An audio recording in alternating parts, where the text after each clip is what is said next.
مرو اولادکم بالصلاۃ وہم ابناء سبع، کہ اپنے گھر والوں کو جب اپنے بچے کو جب وہ 7 سال کا ہو اس کو نماز کا حکم دو، وَاضْرِبُوهُمْ عَلَيْهَا وَهُمْ أَبْنَاءُ 10، اور جب 10 سال کے ہو جائیں نماز نہ پڑھیں تو ان کو مارو، یعنی ان کو اگر مارنا پڑے، تھپڑ لگانا پڑے کہ بھائی تم نماز کیوں چھوڑ رہے ہو، تو 10 سال کی عمر میں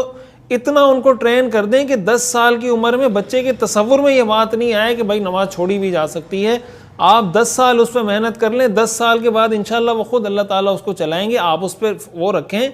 چیک اینڈ بیلنس رکھیں، آپ اس پہ نگرانی رکھیں، تھوڑا تھوڑا اس کو گائیڈ کرتے رہیں۔ لیکن اللہ تعالیٰ کی ذات سے امید ہے کہ اگر آپ نے بچپن سے 7 سال سے 10 سال تک کی اس محنت کو فالو کیا ہے تو اللہ تعالیٰ ضرور اس حدیث پر عمل کرنے کی برکت سے آپ کی اولاد کو نمازی بنا دیں گے۔ یہ والدین کی بنیادی ذمہ داری ہے۔ والدین کی جو بنیادی ذمہ داریاں قرآن کریم سے براہ راست ثابت ہیں، ان میں سے ایک ذمہ داری وَأْمُرْ أَهْلَكَ بِالصَّلَاةِ ہے، جو سورہ طٰہٰ کی 132 نمبر آیت میں اللہ تعالیٰ نے بیان فرمائی کہ گھر والوں کو نماز کا حکم دیں۔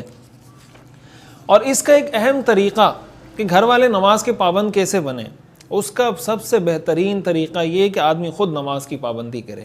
جب آپ کا بچہ آپ کو دیکھے گا کہ میرے والد یا میری والدہ نماز کے معاملے میں کمپرومائز نہیں کرتے، جب اذان ہو جاتی ہے ان کو اسی بات کی فکر ہوتی ہے کہ بھئی اب نماز پڑھنی ہے، ہم نے اپنے والد کو کبھی قضا نماز کرتے ہوئے قضا نہیں دیکھا، اس کا مطلب یہ ہمیشہ پابندی سے نماز پڑھتے ہیں۔ آپ نے دیکھا ہوگا گھر میں جب والدین نماز پڑھ رہے ہوتے ہیں بچہ آ کے کاپی کرنا شروع کر دیتا ہے، آپ سجدے میں جاتے ہیں وہ بھی سجدے میں جاتا ہے، آپ رکوع میں جاتے ہیں وہ بھی رکوع میں جاتا ہے۔ یہی وجہ ہے کہ حدیث شریف میں آتا ہے رسول اللہ صلی اللہ علیہ وسلم نے فرمایا کہ اپنے گھروں کو قبرستان نہ بناؤ۔ قبرستان نہ بنانے کا مطلب یہ ہے کہ بھائی گھر میں نماز پڑھا کرو۔ حدیث میں اس چیز کی تاکید ہے کہ جو سنتیں وہ گھر میں پڑھی جائیں، مثلا آپ فجر کی نماز کے لیے جا رہے ہیں، 2 رکعت گھر میں پڑھ کے مسجد جائیں فرض نماز پڑھنے کے لیے۔ ظہر کی نماز آپ نے مسجد میں پڑھی تو 4 رکعت جو سنت موقدہ ہے وہ گھر میں پڑھ کے جائیں، فرض مسجد میں پڑھیں، جو بعد کی سنت موقدہ ہیں وہ گھر میں آ کے پڑھیں۔ جب آپ بار بار مختلف نمازیں گھر میں پڑھ رہے ہوں گے نا، بچہ آپ کو دیکھ رہا ہوگا، گھر والی آپ کو دیکھ رہی ہوگی، بچے دیکھ رہے ہوں گے، یہ چیزیں وہ جذب کر رہے ہوتے ہیں، وہ کنسیو کر رہے ہوتے ہیں، وہ حاصل کر رہے ہوتے ہیں، آہستہ آہستہ ان کی زندگی کا حصہ بنتے چلی جاتی ہے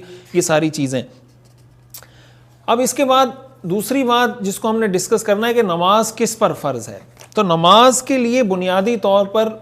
یہ شرط ہے کہ مسلمان ہو، عاقل ہو، بالغ ہو۔ یہ 3 شرطیں ہیں،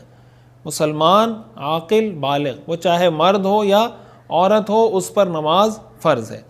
اب سوال یہ پیدا ہوتا ہے کہ بالغ ہونے کی نشانی کیا ہے؟ مرد کے بالغ ہونے کی 2 نشانیاں ہیں اور عورت کے بالغ ہونے کی بھی 2 نشانیاں ہیں۔ لڑکے کے بالغ ہونے کی ایک نشانی ہے کہ اس کو احتلام ہو جائے، اس کو نائٹ فال کہتے ہیں، اگر اس کو احتلام ہو جائے اس کا مطلب وہ بالغ ہو چکا ہے۔ دوسری علامت جو فقہاء نے ذکر کی ہے کہ اگر اس کی شادی ہو گئی ہے، اس کی بیوی حاملہ ہو جائے، یہ اس بات کی علامت ہے کہ لڑکا بالغ